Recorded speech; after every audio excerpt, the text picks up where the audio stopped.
obviously, this is the sequel to Fun in the City, which is a film I didn't like, so it's fair to say my expectations were low.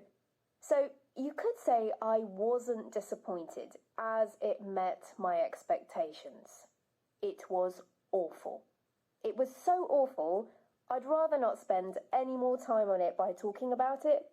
But that wouldn't be a film review, and I think I owe you all a review to save you wasting your money going to see it. So, it starts off with this big wedding scene, and I won't go into why, but the whole scene is just there so they can make this one joke. It's not even a funny joke, it's just terrible. It's got nothing to do with the rest of the film. Anyway, it starts there. Then, instead of the characters and the plot staying in New York where the original film was set, one of them wins a ticket to India and decides to take all her friends. It's what directors do when they've run out of ideas. Let's take our characters on tour. Anyway, they gossip, cry and shop, and they repeat this until the end. No real people would ever act like this. I didn't have any sympathy for their problems or even care what happened to them. Don't go and see it. You'll only encourage them to make another sequel. The world doesn't need 3 of these films.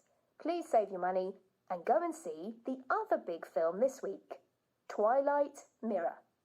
So if you're a fan of the book it's based on, you're probably as excited as I was about this. For everyone else, this is a film fans have been waiting 10 years to see. I have to confess, I was a bit nervous. I'd seen the posters and they didn't look right.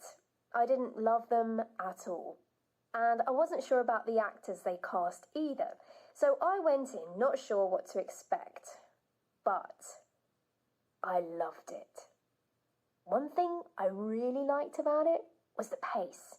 They went backwards and forwards between the real world and the computer world, and it worked really well.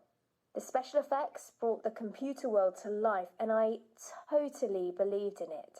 But more than that, I felt emotionally connected to the story and the characters. The whole film worked on so many levels. It reminded me of going to the cinema as a child, how much fun that was. I can't recommend it enough.